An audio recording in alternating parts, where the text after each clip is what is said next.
నాకు రిక్వాళ్ళు నాకు తెలిసిన బెంగళూరు నాకు ఫోన్ చేసి ఏదో దిగ్గులేమంటే 4 రోజులు తిప్పాడు, మాకు డబ్బులు ఇవ్వలేదు పోయామన్నారు. ఏమైంది బోర్లు? ఇదే పరిపాలన ఇచ్చింది బోర్లు. ఇంకోటి ఏంటంటే ప్రమాదకరం చెప్పిందే, మా పాస్ పుస్తకాల మీద ఈ ఫోటో ఏంటండి అనుకున్నాను.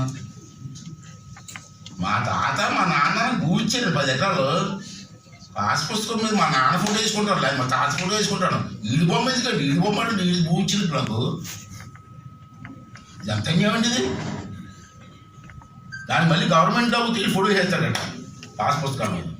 ఇంకో గౌరవం ఏంటంటే మా పొలాల చుట్టూ సర్వే రాళ్ళు ఉంటాయి కదా, అద్దులు.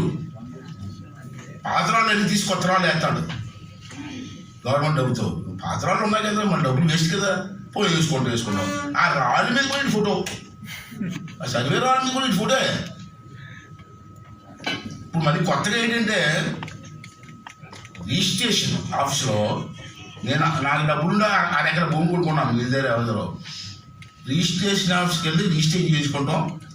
ఆ రిజిస్ట్రేషన్ పేపర్ మనకి ఇస్తారు, మన దగ్గర కొనుక్కుంటాం. మనం చేసుకున్నాం కదా, నేను కొనుక్కున్నాను. ఒరిజినల్ ఎవడట? ఒరిజినల్ అతని దగ్గర పెట్టుకుంటాడ, జెరాక్స్ కాపీ ఇస్తాడట. పాస్పోర్ట్స్ మారిపోతున్నాయి. అప్పుడు ఏం చేస్తాను నేను, ఎంఆర్ఓ దగ్గర చెల్లి లక్ష తీసుకుని నాకే అడుగుతాడు. అన్నీ అప్పీల్ కాబట్టి ఆర్డీఓ కూడా గవర్నమెంట్ మనిషి ఉద్యోగం కదా, ఆర్డీ కూడా మనం మాట్లాడడం. రాజకీయ నాయకులు చెప్తూ ఉంటారు, ఉన్నాడు శ్రీను ఇంపార్టెంట్ సబ్జెక్ట్ మంచి ఇంపార్టెంట్ గారు. తర్వాత ఆర్డీఓ కూడా చేయలేదు అనుకోండి, జాయింట్ కలెక్టర్ అప్పీల్ చేశారు. జాయింట్ కలెక్టర్ కూడా గవర్నమెంట్ ఎంప్లాయ్. గవర్నమెంట్ గట్టిగా ప్రజలైతే జగన్మోహన్ రెడ్డి గట్టిగా చంపేస్తారంటే జాయింట్ కలెక్టర్ కూడా చేయకపోతే నెక్స్ట్ అప్పీల్ ఎవరు అనుకున్నారు? సిఎల్ఆర్.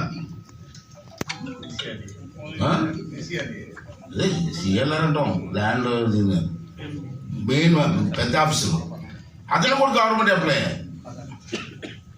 అతను కూడా మనకి ఇంగ్లీష్ చేస్తే మనకున్న ఆప్షన్ ఏంటి? కోర్టు.